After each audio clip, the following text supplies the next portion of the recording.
Welcome to the Pro Ticker Deep Dive. We are jumping headfirst into the logistics industry today because the transformation that's happening in 2025, it's not just a trend. It's a non-incremental, capital-intensive revolution. We're talking about AI algorithms that are optimizing your package route based on traffic 100 times a day and sophisticated robots taking over the physical handling of freight right now. And that shift is really the crucial thing for you to understand. It's a complete change in the core question for executive and for investors. Yeah. It's no longer about if automation will transform this multi-trillion-dollar market. That's already happening.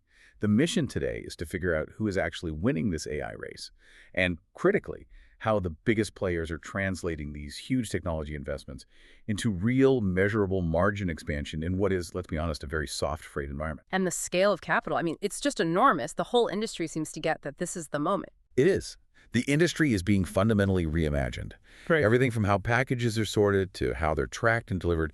Just look at the projections. The global AI in the logistics market, it's expected to just explode.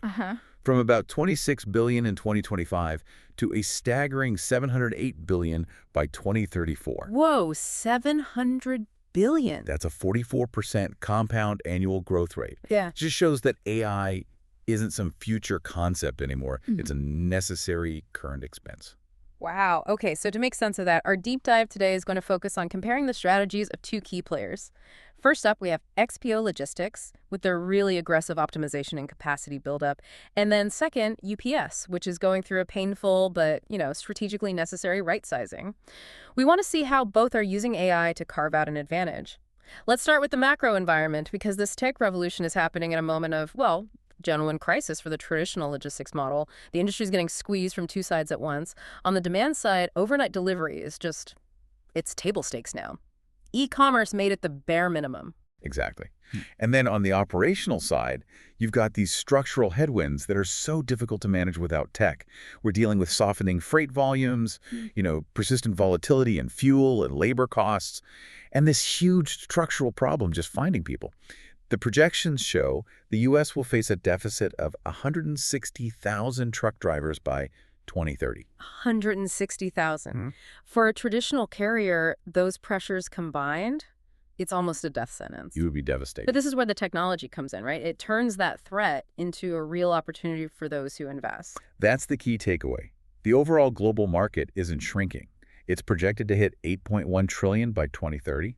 That's a healthy 5% CAGR. Okay. But if you zoom in on the part of market that's fixing these inefficiencies, the logistics automation market, that's where the story is.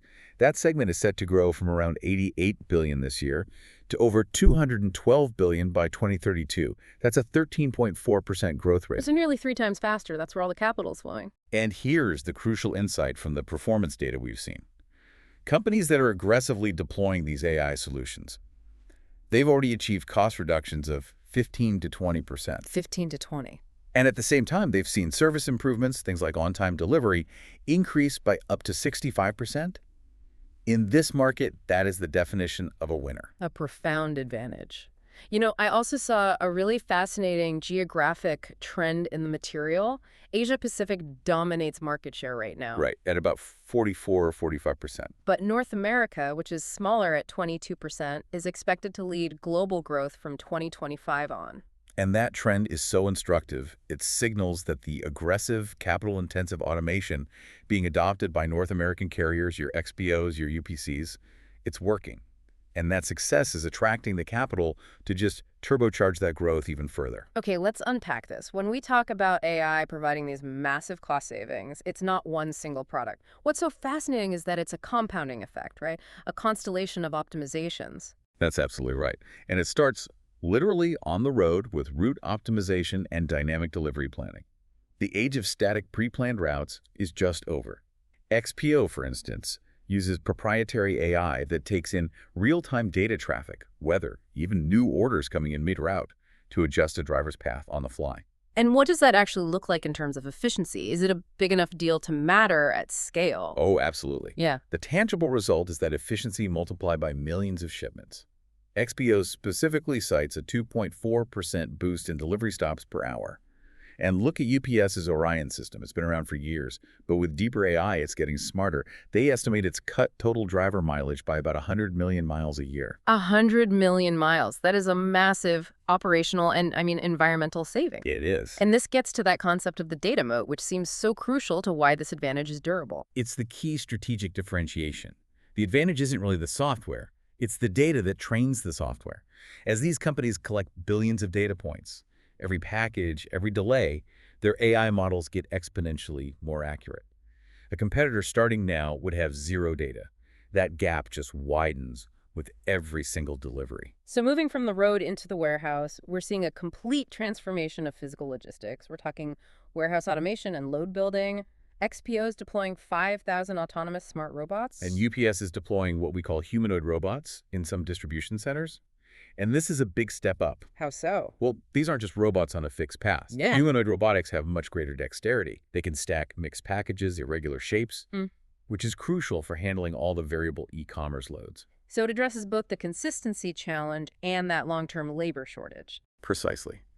And when you combine that physical automation with AI that optimizes how a trailer is packed, the economics are just undeniable.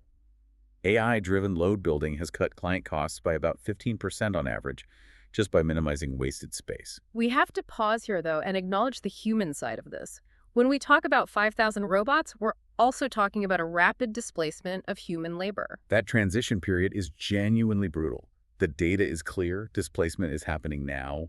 The strategic difference for responsible companies is that investment in upskilling. You need fewer manual sorters, sure, but you need more robot technicians, network managers, data analysts. The challenge is making sure that displacement isn't permanent.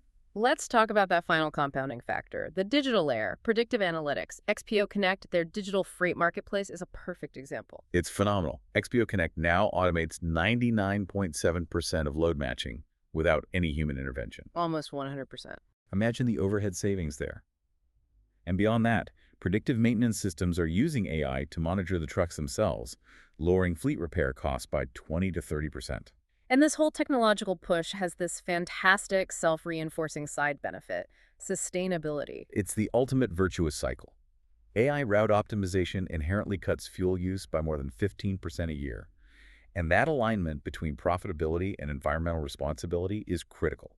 It attracts ESG-focused capital, making these companies more profitable and more attractive to investors. Okay, here's where it gets really interesting. As we move from the mechanics to the corporate strategies, we've got two giants, XPO and UPS, with similar goals, but really different starting points. Let's start with XPO Logistics. Their strategy is all about aggressive optimization of their existing assets, combined with a buildup of capacity. They're executing with incredible focus in the less-than-truckload, or LTL, space. And their recent financials, especially in a soft market, they really jump out. They confirm the strategy is working. In Q3 2025, XPO grew its operating income in North American LTL by 10%. And crucially, they improved their adjusted operating ratio by 150 basis points. That's a 1.5% improvement in efficiency, which is huge in this business. And the long-term trend backs up the tech thesis. Absolutely. XPO has achieved 350 basis points of margin expansion over the last 2 years, and they attribute it directly to their technology and automation programs. But the most interesting move they've made is this counterintuitive decision to insource their line haul miles. Right. Why is that counterintuitive? In a soft market, you'd think carriers would want to avoid fixed costs, rely on third parties? It requires confidence. By insourcing, buying their own trucks, hiring their own drivers, they're adding fixed costs now. But the long-term play is clear. They are building an owned, low-cost capacity that becomes a massive advantage when the freight cycle turns and third-party rates spike. And it's already paying off. The data says yes. They reported a 48% decrease in purchase transportation expense in Q3. They're willing to take the pain now for a dominant position later. Okay, now let's pivot to UPS. They're executing a much more structural and, frankly, painful right-sizing strategy. It's a necessary response to a hard reality, specifically the volume declines they faced, especially from major customers like Amazon building out their own logistics. UPS had to aggressively adjust its entire cost structure, and automation was the lever that enabled those cuts. And the scale of those cuts is striking. It is. They're eliminating 20,000 U.S. jobs and closing or downsizing 73 facilities by the end of this year. Shows the immense pressure they were under. However, the financial markets are starting to see that the transformation is working. They had a strong earnings beat in Q3, A right? huge beat. They posted an EPS of 174 versus a consensus of 131. It shows that while revenue declined a bit, the aggressive right-sizing is improving their margins much faster than anyone anticipated. So you see both strategies working, but from totally different angles. So let's try and summarize the overarching investment thesis here. The bull case feels incredibly strong. AI creates these durable competitive advantages, and it leads to sustainable margin expansion. XPO's 350 basis point gain is the proof. And we keep coming back to the growth. The overall market is growing at 5%, but this automation subsegment is growing 4 times faster. Investors who can identify the companies translating tech spend into real efficiency are positioning themselves perfectly for when freight volumes rebound. The next boom will be way more profitable than the last one. But every revolution has risks, and the biggest ones here seem to be around implementation and the human impact. That's the bear case. You have to acknowledge the uncertainty around the timeline. UPS's 20,000 job cuts signal massive, immediate disruption. And that kind of change carries the risk of temporary service quality issues. And the regulatory element is a major wild card. Political and regulatory risk is very real. Labor unions are already mobilizing against this aggressive labor-displacing automation. Regulatory intervention is a real possibility. And then there's the risk of profit leakage, that the long-term profits end up with the tech vendors, not the logistics operators themselves. So how has the market reacted to these two different stories? Let's start with XPO. XPO's been rewarded for that consistency. The stock appreciated almost 20% from June to November of this year. Now, their PE ratio is high, around 47, but the market is justifying it based on those expectations for continued margin expansion. And UPS has seen much stronger headwinds. Significantly stronger. The stock is down almost 30% year-to-date. That reflects the initial anxiety over the volume pressures of the restructuring. But that strong Q3 earnings beat and their solid Q4 guidance, it suggests the transformation is tracking better than feared. So there's potential upside there as the market gains confidence. So what does this all mean for the future of how goods move? The core conclusion, it seems, is that this is a revolution, not just incremental change. The winners are the ones who can best integrate AI into their operational DNA, whether they're optimizing like XPO or right-sizing like UPS. The data confirms both strategies are translating that tech investment into tangible shareholder value. The ability of these firms to deliver major efficiency gains, even in a weak market, just proves the power of this disruption. So the central question for you now is not if automation will create value in logistics. It's whether the industry can manage the massive social and political risks that come with this kind of workforce displacement without getting hit by forced regulatory slowdowns. That is the true wild card to monitor as we head into 2026. See you all in the next Pro Ticker Deep Dive.